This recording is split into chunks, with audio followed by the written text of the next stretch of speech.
અને આ બધા ઘટોઘટની અંદર બિરાજમાન છે, ક્યાંય નાનો નથી, ક્યાંય મોટો નથી.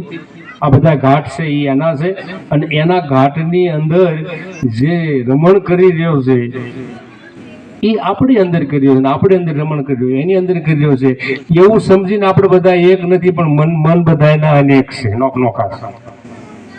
અને મનના ભેદે, મનના મતે નોખું દેખાય છે. સદગુરુના શબ્દના આધારે કાંઈ નોખું દેખાતું નથી.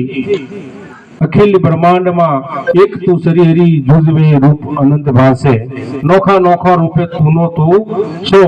આવું મહાપુરુષો આપણને સમજાવે છે, અને આપણું જીવનને ધન્ય બનાવવા માટે વારંવાર સંતોના સત્સંગથી અને વાણીના માધ્યમથી આપણે ધન્ય બનીએ એવી ભાવના રાખી અને મારી વાણીને વિરામ આપું છું.